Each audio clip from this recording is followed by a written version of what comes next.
My name's Hannah and I'm a teacher from Twinkl. Would you like to read a story with me? This story's called A Monster Surprise.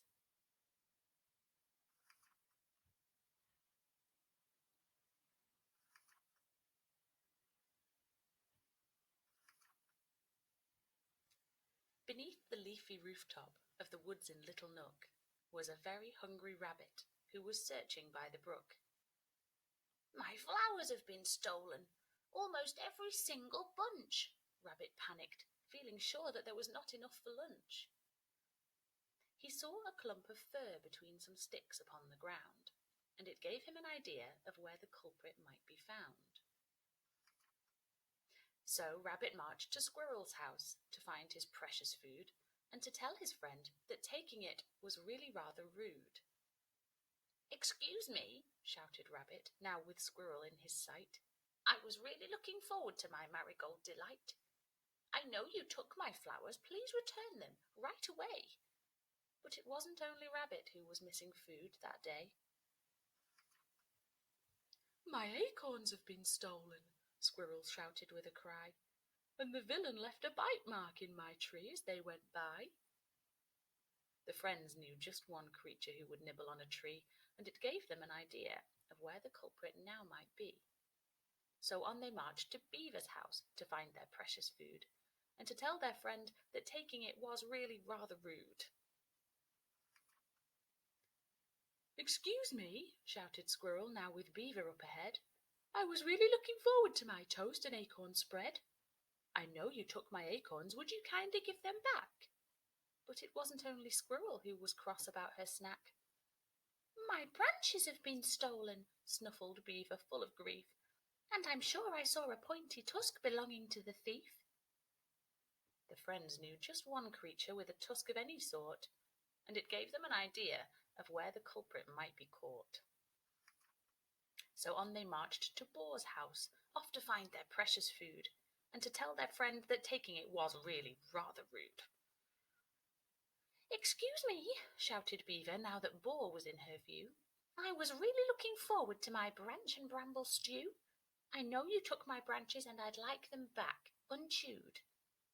But it wasn't only Beaver who was longing for her food.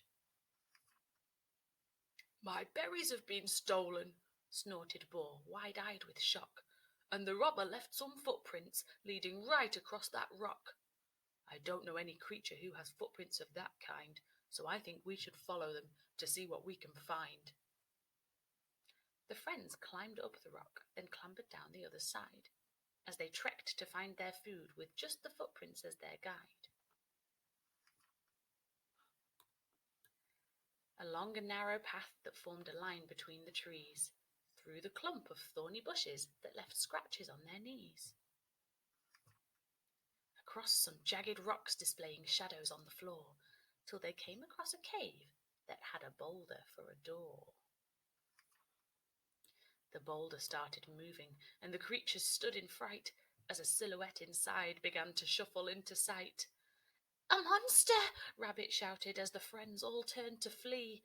In the panic, Rabbit tripped, colliding headfirst with a tree. The monster's hand loomed down, and as it picked him up, he froze. What a scary beast it was, with hairy ears and crusty toes. "Don't eat me, please," begged Rabbit, looking straight into its eyes.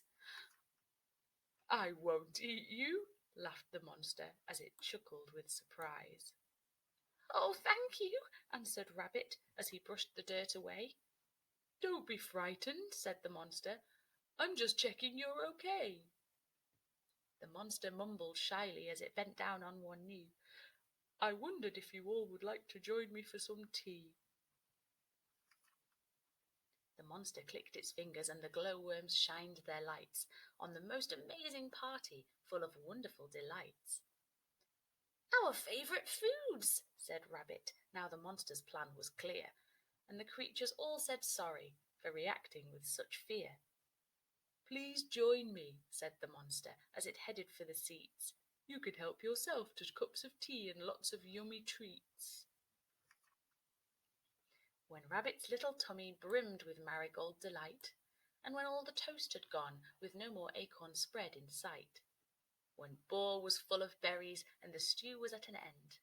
They hugged and thanked the monster, who was now their brand new friend.